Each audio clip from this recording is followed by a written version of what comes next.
पूर्णात् पूर्णमुदच्यते पूर्णस्य पूर्णमादाय पूर्णमेवावशिष्यते।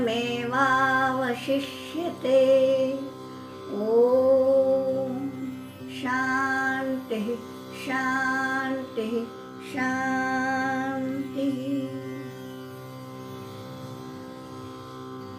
अभी तक हमने देखा कि ये उपनिषद बताती है कि कुर्वन्नेवेह कर्माणि जिजीविषेत् शतं समाः, कि हम कर्म करते हुए 100 साल तक जीने की कामना रखें। परंतु यदि ऐसा नहीं कर सके तो क्या होगा? तो उसके लिए इशारा दिया है अगले मंत्र में कि अगर ऐसा आप नहीं कर सके तो आपका क्या होगा। तो इसके लिए अगला मंत्र जो है यह है 3रा मंत्र। असुर्यानाम ते लोका अंधेन तमसावताः तांस्ते प्रैत्य अभिगच्छन्ति ये केच आत्मनो जनाः। ये बतलाया है कि ये के यानी जो कोई आत्महन जन है। अब इसके विषय में हम बाद में देखेंगे। इसका शब्दशः अर्थ इतना ही है कि जो कोई आत्महत्यारे है, स्वयं का ही नाश करते हैं, तो वो कहाँ क्या होते हैं, वो वे कैसे होते हैं? असुरिया नाम ते लोका, ते असुरिया, वे असुरिय है। अब आपके सामने यदि पुस्तक है तो आपको दिखेगा कि यहाँ सु जो है वो ह्रस्व लिखा है। हम जब सूर्य लिखते हैं यानी सूरज, उसके लिए सु दीर्घ होता है यानी बड़े ओ की मात्रा लगती है। यहाँ असुरिया लिखा है, यानी क्या? असुरिय माने क्या? उन्होंने बोला है कि जो ये आत्महत्यारे लोग हैं वो असुर ही होते हैं। अब असुर माने क्या? हम लोग समझते हैं कि असुर, दानव, दैत्य, राक्षस ये सब हम समान समझते हैं। ऐसा नहीं। यहाँ बात ये है, असु एक संस्कृत शब्द है। असु का मतलब है प्राण या इंद्रियां। तो जो असुराति यानी उसी में रमते हैं, असुषु रमनते, असुराति 2 शब्द है। र जो है ना असुर, तो ये र जो है राति या रमनते। तो असुषु रमनते यानी क्या? यानी जो इंद्रियों के भोग हैं इन्हीं में जो रमते हैं कि हमें अच्छा खाने को मिले, अच्छा पहनने को मिले, बस इससे आगे, इससे ऊपर के लेवल पर उनके विचार ही नहीं जाते। ऐसे जो लोग हैं उन्हें असुर कहते हैं। ये हो गया असुषु रमनते। अब असुराति इसका क्या मतलब है? असु यानी वही, या तो इंद्रियां या प्राण, तो अपने ही इंद्रियों का रक्षण करते रहते हैं। ये थोड़े से अलग है, भोग में रममान नहीं है, रक्षण करते हैं, अपने देह की पूरी चिंता करते हैं, जिम जाएंगे, दूध पिएंगे, ये सब करेंगे और ये सब भी देखेंगे कि हाँ मैं कोई व्यसन ना करूं, नहीं तो मेरा शरीर खराब हो जाएगा। यहाँ तक तो ठीक है, लेकिन ये जो है शरीर तो अच्छा किया आगे क्या? हाँ भाई, यानी कुछ भी करके, कुछ भी खा के पी के अपने को बर्बाद करना, उससे तो ये अच्छा है। लेकिन फिर क्या? अच्छी बॉडी बनाई और उसका यदि समाज के लिए, देश के लिए, किसी दूसरे के लिए, या बाकी जाने दीजिए परिवार के लिए भी यदि उसका उपयोग नहीं करते तो क्या है? वो भी असुर है। यहाँ ये बोला है कि असुरिया नामते लोकाः। अब लोक शब्द जो आता है ना संस्कृत में, वो लोक माने लोग नहीं, जन नहीं, ये अलग लोक यानी स्वर्ग लोक, पृथ्वी लोक, पाताल लोक, वैसे। तो ये बोलते हैं कि ये लोग, कौन से लोग? जो आत्महना जनाः, जो आत्महत्यारे हैं वो असुर लोक में जाते हैं, यानी उस लोक में जाते हैं जिस लोक में सारे लोग, वहाँ रहने वाला हर कोई असुर्य है, यानी वही या तो इंद्रिय भोगों में रमते हैं या स्वयं की स्वास्थ्य की ओर ही ध्यान देते हैं और कुछ नहीं करते, यानी दूसरे का विचार ही नहीं करते। ऐसे लोगों में जाके वो भरते हैं। ठीक, कब? प्रैत्य अभिगच्छन्ति, तान ते प्रैत्य अभिगच्छन्ति, तान यानी तान लोकान, वे उस लोक में जाके पढ़ते हैं। कब? प्रैत्य, प्रैत्य यानी प्र ई, दो धातु हैं, दो धातु नहीं, ई धातु है, प्र उपसर्ग है, तो प्र ई का अर्थ है जाना, ई एति, एति यानी जाता है, उसके पीछे यदि प्र उपसर्ग लगेगा तो प्रेति, प्रेति यानी आकर्षण, ऐसा जाता है कि वापस आता ही नहीं। देखिए हम लोग भी यहाँ वहाँ जाते हैं, किसी गांव गए, किसी प्रदेश गए तो भी वापस आते भी है ना। यहाँ ये कैसे है? प्रेति यानी प्रेति यानी जो गया सो गया, वो वापस आता ही नहीं, वो होता है प्रेत। ठीक, यहाँ ये बोला है प्रैत्य यानी वो जाने के बाद, अर्थात ऐसा जाना तो एक ही बार होता है ना कि जब वापस ही नहीं आता, यानी जब वे मृत्यु का वर्ण करते हैं, जब वे देह को छोड़ के चले जाते हैं, तब वे कहाँ जाते हैं? देह को छोड़ के कौन गया? निश्चित रूप से आत्मा गई।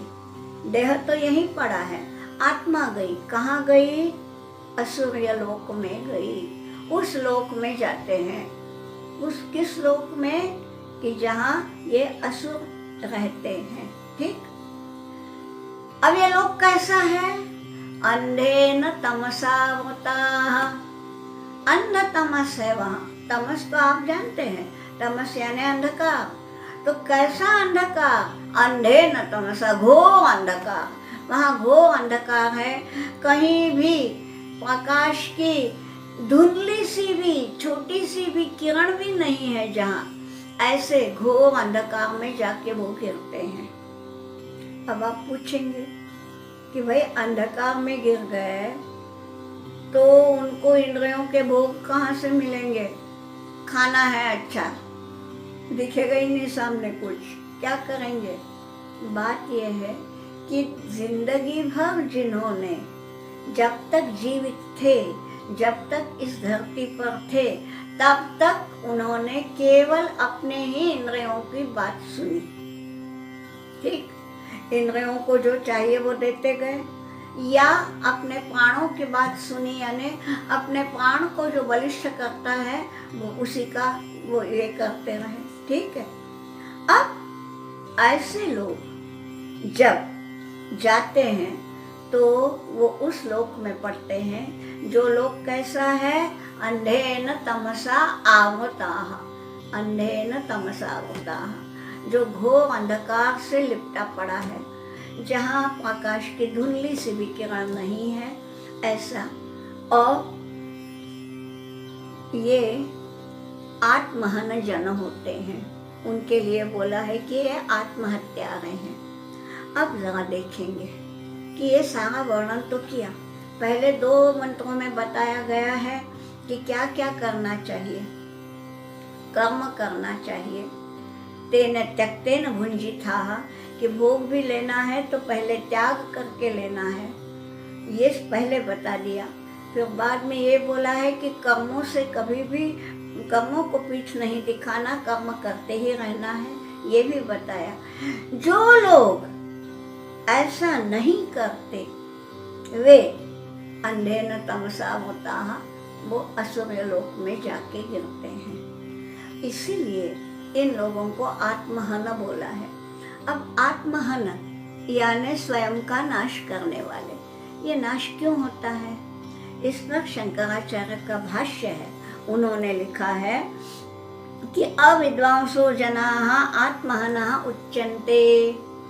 जो अविद्वान है, अब हम फिर सोचेंगे अविद्वान यानी फलाना तो बहुत विद्वान है भाई, पीएचडी है, डिलीट है, क्या नहीं है, इतने सारे डिग्रियां हैं। डिग्री पाके क्या वो विद्वान बन गया?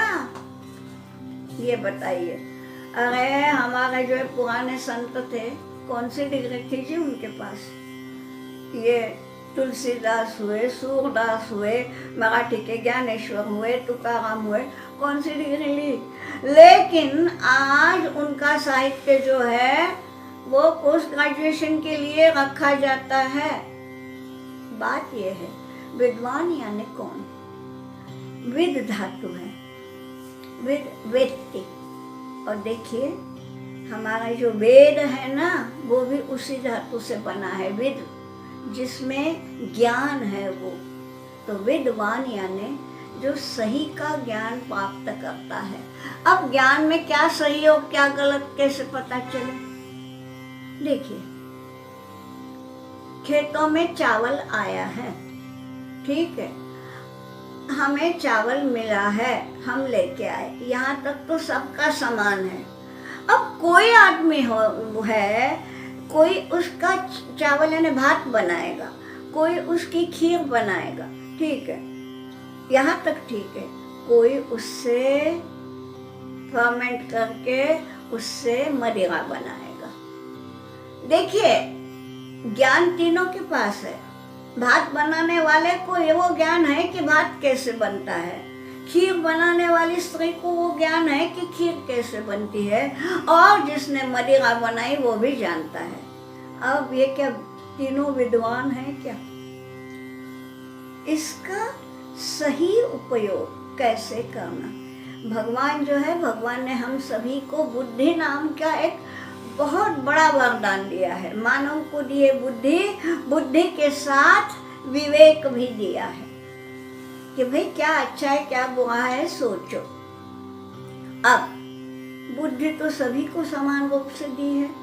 कोई उस बुद्धि का उपयोग मदिरा बनाने में करता है और कोई चावल बनाने में करता है। यहाँ काम आता है विवेक, क्या अच्छा है क्या बुरा है ये सोचना, ठीक। जो ये नहीं सोचते उनको शंकराचार्य ने बोला है अविद्वांसो, जिनको ये ज्ञान नहीं होता कि क्या श्रेयस्कर है। जो व्यक्ति दारू बनाता है वो क्या करता है? ये देखता है कि इसको बेचने से मुझे पैसा मिलेगा, लेकिन जो ये खरीदेगा उसकी गृहस्थी बर्बाद हो जाएगी, उसको कोई मतलब नहीं। उसको ये है मुझे तो मेरा फायदा मिल गया, लाभ मिल गया, पैसा मिल गया। ये सोचना यानी यही है आसुरी वृत्ति। आपने गीता सुनी है और 16वां अध्याय यही बताता है, दैव आसुर संपद विभाग योग। आप वहाँ देखिए कि जो आसुर वृत्ति के लोग होते हैं वो कैसे होते हैं, वहाँ सब पता चलेगा। और ऐसे जो लोग हैं ना, उन्हीं को यहाँ बोला है आत्महनो जनाः, ये है आत्महत्या है। अब आप ये भी पूछेंगे कि आत्महत्या का कैसे हुआ? उसकी बनाई हुई दारू पीने से किसी दूसरे का घर बर्बाद हुआ, इसका थोड़ी हुआ, इसको तो पैसा मिला। फिर इसने स्वयं की हत्या कैसे की? अरे भाई, स्वयं की हत्या की यानी स्वयं के विवेक की हत्या की। बात यह है कि इसको फिर बाद में कहीं भी मुक्ति नहीं है। वो वही सोचता रहेगा कि मेरा लाभ काय में है, वही मैं देख लूं। वो फिर वो लाभ का मार्ग वैध है अवैध है, किसी का नुकसान करने वाला है, ये सोचेगा ही नहीं, क्योंकि वो विवेक खो बैठा होता है। ऐसे जो है इनको ये बोला है आत्महनो जनाः। और शंकराचार्य कहते हैं कि ऐसे जो है अविद्वांसो जनाः, ये इन्हें ज्ञान नहीं होता। तो सही ज्ञान जो है वो प्राप्त करने के लिए या तो हमें उपनिषद पढ़ने हैं या फिर गीता जी के पास जाना है, क्योंकि गीता जो है सारे उपनिषदों का सार है। तो ये बताया है, ये एक इशारा दिया है कि जो कोई अच्छी तरह से जीवन यापन नहीं करेगा उसकी क्या स्थिति होगी। तो क्या स्थिति होगी यह अगले मंत्र में बतलाया है कि ये क्या बोलते हैं। देखिए, अनेज देखो मनसो जवीयो नैन देवा आपनुमन पूर्वमर्षत् तद्धावतो अन्यान अत्येति तिष्ठन् तस्मिन् नपो मातरिश्वा दधाति। क्या बतलाया देखिए,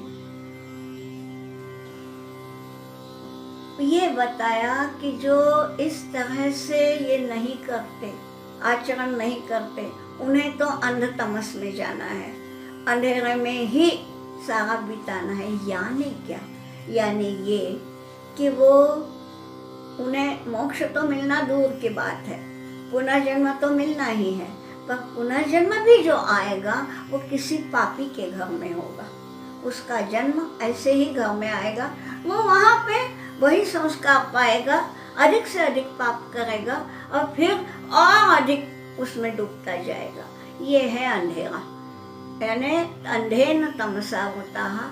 उनके जीवन में कभी भी, इस जीवन में नहीं, अगले जन्म में नहीं, उसके अगले जन्म में भी नहीं, उनके जीवन में कभी भी प्रकाश नहीं आता। ये बताया था पिछले तीसरे मंत्र में।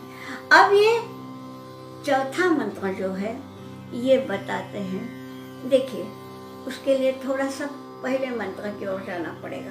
पहले क्या बताया, ईशावास्यम इदम सर्वम, ये जो कुछ भी है इसको ईश ने, परमात्मा ने, उस परम नियंता ने आच्छादित किया हुआ है। ये सोच के अब हम इस मंत्र को देखेंगे, ये कैसा है। यानी अनेजत, यहाँ देखिए नपुंसकलिंग का प्रयोग किया है। नपुंसकलिंग क्यों, परमात्मा की बात करनी है तो पुल्लिंग का प्रयोग करना चाहिए, वो परमात्मा नहीं। इन्होंने बोला है ये तत्व है, ये परब्रह्म है, इसलिए उसको किसी लिंग में नहीं बांधा जा सकता। देखिए, पुल्लिंग और स्त्रीलिंग भेद है दोनों में, और नपुंसकलिंग जो है, जिसको हम इंग्लिश में कॉमन जेंडर बोलते हैं, इट, चाइल्ड बोलते हैं। जब तक हमें मालूम नहीं कि लड़का है या लड़की, तो हम ये बोलेंगे चाइल्ड। अब चाइल्ड शब्द जो है वो दोनों को लागू है कि नहीं, he is my child, she is my child. तो ये चाइल्ड जो है कॉमन जेंडर, ये है नपुंसकलिंग। ये इसलिए बताना पड़ रहा है क्योंकि हिंदी में नपुंसकलिंग होता ही नहीं, तो ये क्या, इसीलिए ये संस्कृत में तो नपुंसकलिंग है। ये कैसा है, दोनों को लागू पड़ता है और स्वयं कुछ भी नहीं है, ये जो है ना। इसलिए यहाँ क्या बोला है, अनेजद एकम मनसो जवीयो। ये जो कुछ भी तत्व है, पहले तत्व को समझ लो। ये बीच का तीसरा मंत्र थोड़ी देर के लिए भूल जाइए, वो तो एक इशारा भर था कि अगर आप ऐसा नहीं करेंगे तो वहां जाके गिरेंगे। ये उपनिषद का मुख्य भाग नहीं था। उपनिषद तो यही बोलती है कि ईशावास्यमिदं सर्वम, ये सब कुछ जो है वो ईश्वर से व्याप्त है, और वो जो ईश्वर है वो एक तत्व है, ब्रह्म है। वो कैसा है, अनएजत, एज, एजते एक धातु है संस्कृत में, उसका अर्थ है हिलना डुलना, ठीक। अनएजत, ये हिलता डुलता नहीं है, अचल है, अविचल है, निश्चल है, ठीक। और फिर भी मनसो जवीयो, मन से भी जव, जव यानी वेग, मन से भी अधिक वेगवान है। अब आपको मालूम है कि मन के समान वेगवान कोई नहीं होता। अभी हम यहाँ बैठे हैं, देह हमारा यहाँ है, मन पता नहीं कहाँ किसी का लड़का अगर विदेश में है, फट से मन वहाँ चला जाएगा, कितने तो भी अंतर छोड़ के, और कोई समय नहीं लगता, यही बैठे बैठे वहाँ पहुँच गए। तो ये कैसे पहुँचे? मन की गति से। तो इतना सभी मालूम है, इसलिए तो हमारे भगवान को मनोजवम बोला है, मार्ग तुल्य वेगम।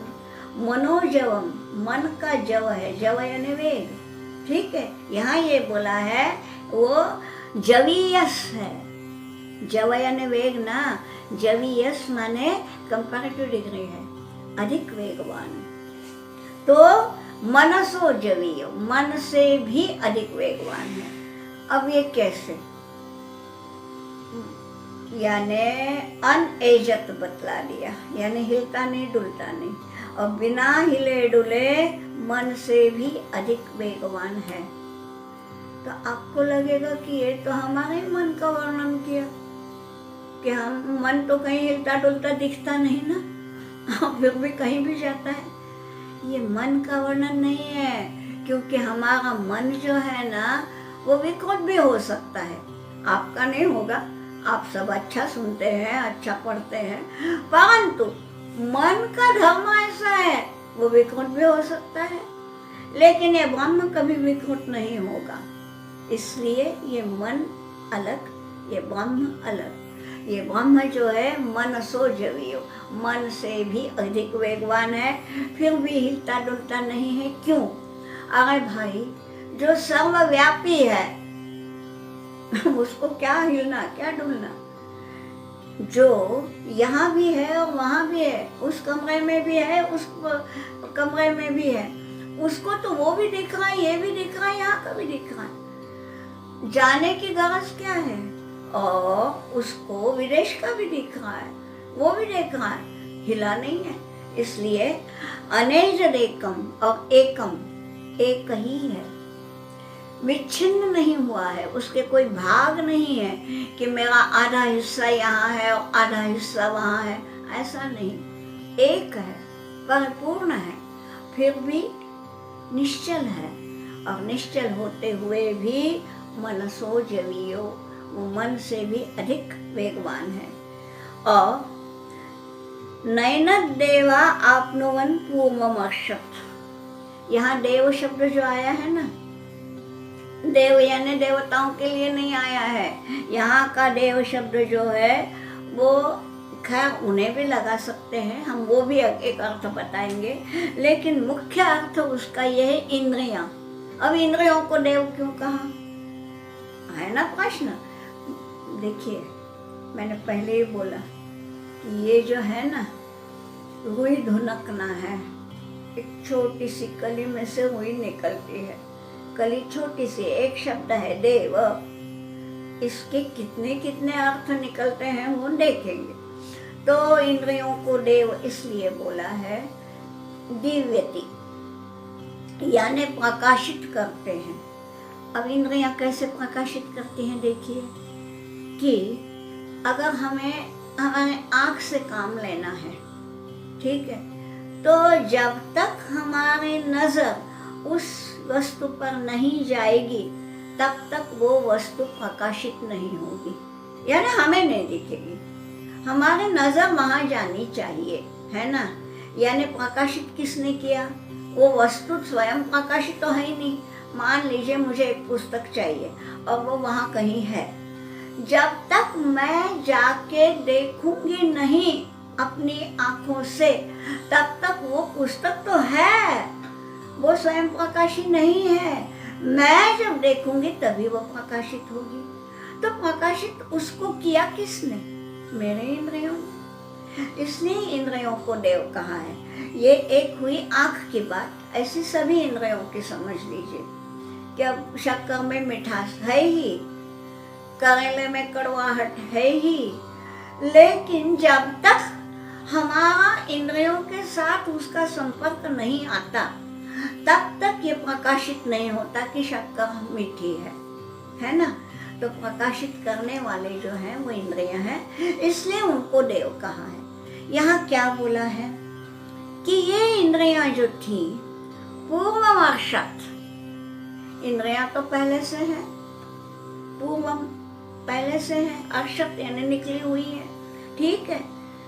किंतु नैनन देवा आपनुवन, ये देव यानी ये इंद्रियां जो पहले से हैं, हमारे देह में इंद्रियां पहले से, जब हमारा जन्म हुआ तभी इंद्रियों के साथ ही हुआ है, हमारे आंख नाक सब कुछ था ही तब, ठीक है, पूर्व से था।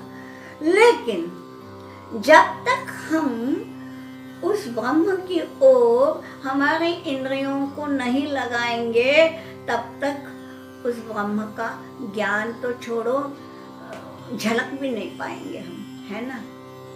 तो इसलिए पूर्वमार्षत, हालांकि पहले से जन्म लिया है इन इंद्रियों ने, तो भी न एनम देवा आपनुवन, इनको उनको नहीं, इसको, उस ब्रह्म को इन इंद्रियों ने पहले जन्म लेकर के भी उसको देखा नहीं है, ठीक। अब पहले जन्म लिया माने क्या, ब्रह्म से पहले? अरे ना, ब्रह्म से पहले तो कोई जन्म ले ही नहीं सकता जो अनादि है। लेकिन पहले का मतलब ये कि हम कुछ सोचने लगे, सोचने की हमारी क्षमता आ गई। मान लीजिए 8-10 साल का बच्चा हो गया, हाँ, उसको समझ में आता है बहुत कुछ, तो उसके पहले उसकी इंद्रियां थी ना, फिर भी वो इंद्रियों से उस ब्रह्म को नहीं देख पाता। ये बतला है नैनन देवा आपनुवन। ये तो हुआ देव शब्द का इंद्रिय अर्थ में, ठीक। अब मान लीजिए देव यानी देवता ही है, इस अर्थ से देख लिए कि देवता गण जो है वो स्वर्गलोक में पहले से ही बसा हुआ है। हमारा जन्म नहीं हुआ था, लेकिन इंद्रादि देव तो वहां थे ही। फिर भी उन इंद्रादि देवों में ये क्षमता नहीं थी कि वो ब्रह्म को प्राप्त कर सके। देखिए, यदि ये क्षमता होती तो वो भोग में लिप्त नहीं रहते, अमृतपान में। वो भी जैसे शिव शंकर जी वहाँ पे कैलाश में ध्यानस्थ बैठे हैं, वैसे इंद्र भी बैठता, लेकिन नहीं, इंद्र तो अपने सिंहासन पे आरूढ़ होता है। क्यों? क्योंकि इंद्र को सिंहासन पे बैठ करके भोग जो हैं, अप्सराओं के नृत्य देखने हैं, अमृत का पान करना है, इन भोगों की लालसा देवों में भी है। और इसलिए इन देवों में सारे विकार भी है, क्रोध भी है। देखिए, आपने देखा होगा कि कोई यदि तपस्या करता है तो उसकी तपस्या भंग करने को सबसे पहले कौन भेजता है अप्सराओं को? वो इंद्र। क्यों? क्योंकि इंद्र के मन में ये लालसा है कि मेरा ये इंद्र पद न छीना जाए। वो छिन गया तो मैं क्या करूं? यानी सत्ता की लालसा, भोगों की लालसा, ये सब जब इंद्र में है। इंद्र कौन है? देवों का राजा। अरे तो यथा राजा व तथा प्रजा, जैसा राजा भोग लोलुप है वैसे उसकी प्रजा भी भोग लोलुप है। यानी सारे देव जितने भी हैं, देखिए, वायु है, वरुण है, अग्नि है, ये सारे देव, इन्हीं को देव कहा है। हाँ, हम जिन मूर्तियों की पूजा करते हैं, किसी के यहाँ राम होंगे, कृष्ण होंगे, देवी होंगे, हनुमान जी होंगे, अलग अलग मूर्तियों की हम पूजा करते हैं। इनको देव नहीं कहा है इस उपनिषद काल में, ये थे ही नहीं। राम जी और कृष्ण जी और हनुमान जी का जन्म ही नहीं हुआ था, तब की बात है, ठीक। क्योंकि ये अवतार है, एक वंश में उन्होंने जन्म लिया है। ये अवतार बात के है, ये उपनिषदों का काल बहुत पहले का है। तो इनकी भाषा में जो देव है माने वही देव, जिन देवताओं का राजा इंद्र है। यहाँ ये बोला है कि नैनन देवा आपनुवन पूर्वमर्षम, यानी इसका ये भी हम अर्थ ले सकते हैं कि पूर्वम अक्षत, अक्षत ही लिया या अक्षण लिया, दोनों ही मिलता है। कई पुस्तकों में अक्षण है, कई पुस्तकों में अक्षत है। तो अभी तक जो अर्थ हमने लिया वो अक्षन का था।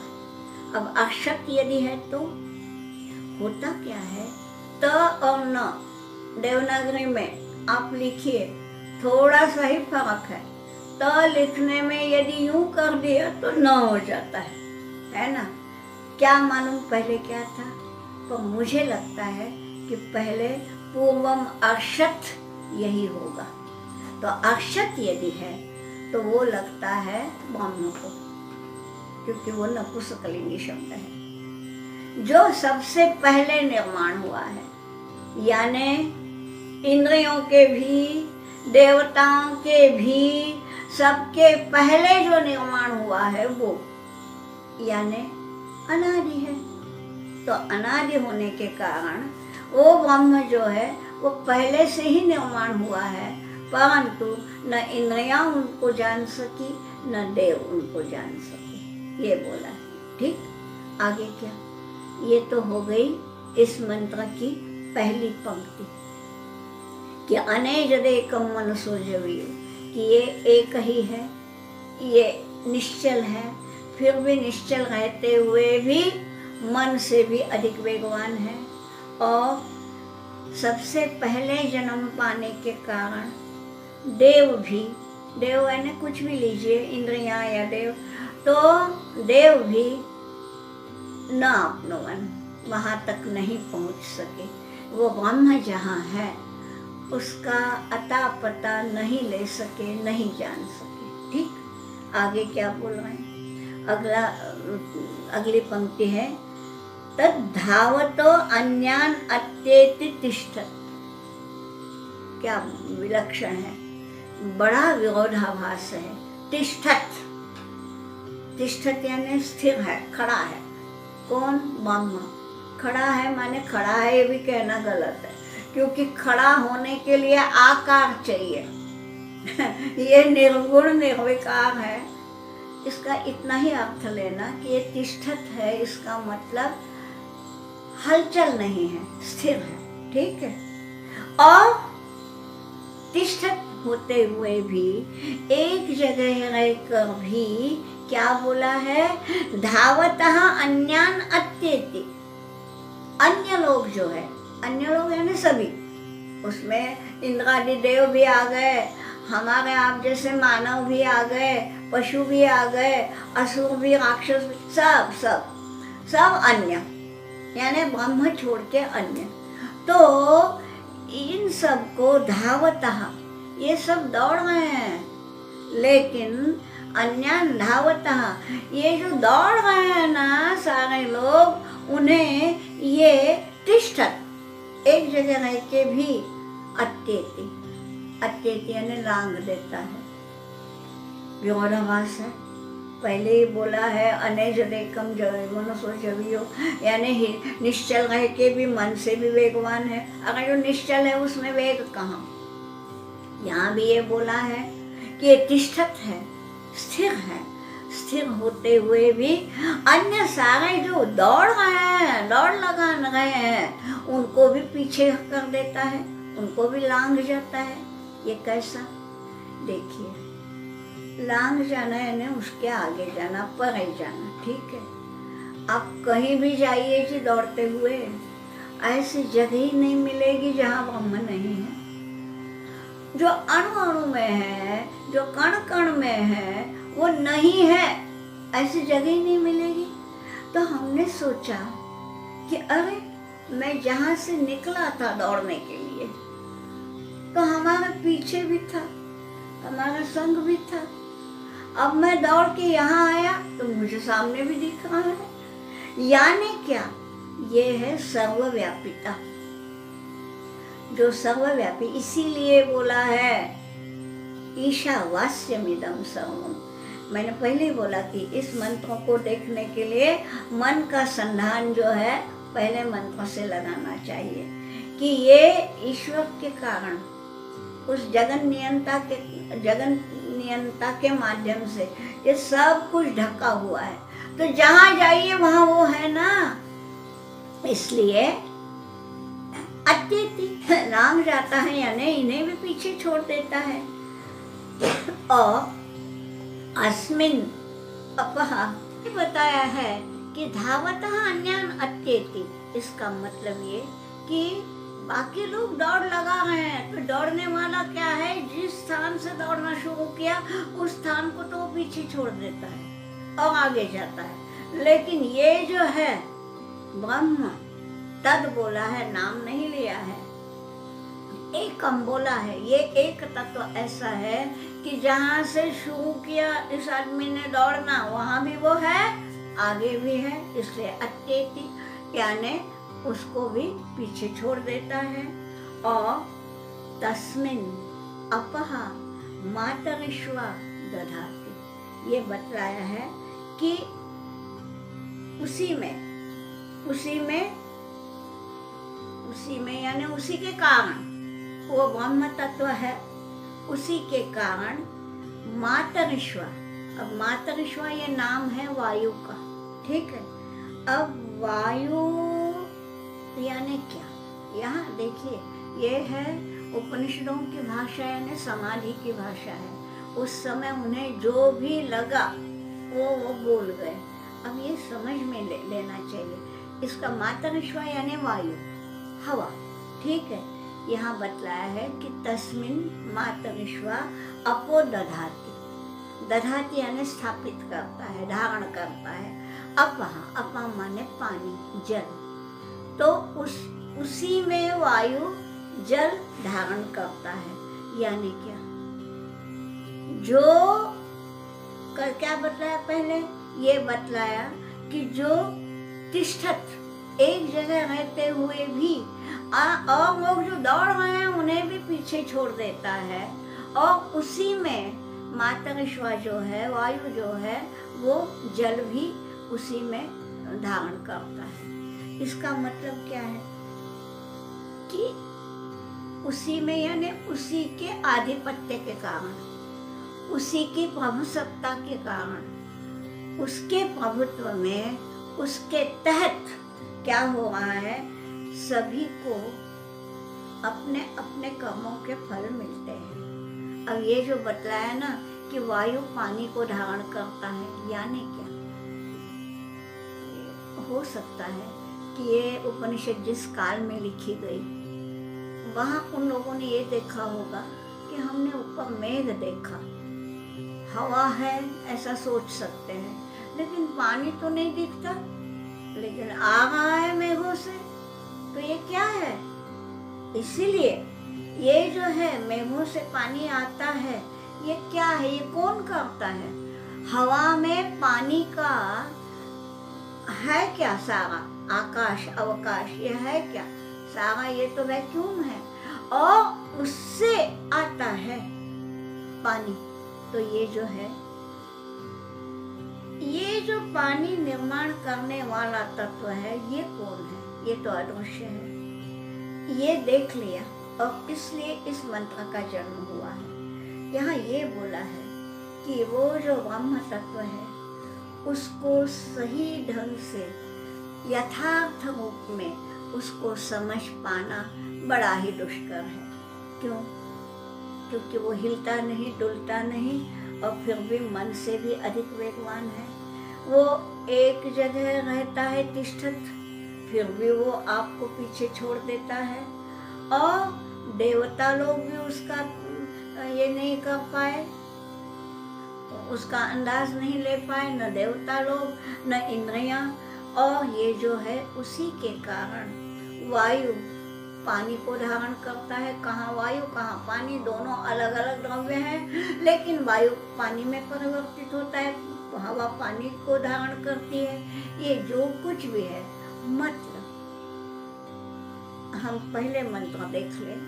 पहले ये बतलाया है कि हम कर्म करें और हमारे कर्म जैसे होंगे उन कर्मों के अनुसार हर एक को फल मिलेंगे। अब फल मिलेंगे तो बोल दिया, ये तो पैसिव वॉइस हो गया, लेकिन अरे भाई ये फल देता कौन है? तो ये फल जो देने वाला है वो वही ब्रह्म तत्व है जो हवा में पानी निर्माण कर सकता है, तो हमारे कर्मों के फल भी वही दे सकता है। तो इसलिए हमारे कर्मों का फल देने वाली जो अंतिम शक्ति है वो है, उसको मत भूलो। और वही शक्ति जो है उसी से वास्यमिदं सर्वम, ये सारे ब्रह्मांड को उसी शक्ति ने आच्छादित किया हुआ है, ये नहीं भूलना। ये ईशावास्य उपनिषद का संदेश है। मुझे लगता है आज हम यहीं पर विराम दें। ओम पूर्णमदः पूर्णमिदं पूर्णात् पूर्णमुदच्यते पूर्णस्य पूर्णमादाय पूर्णमेवावशिष्यते।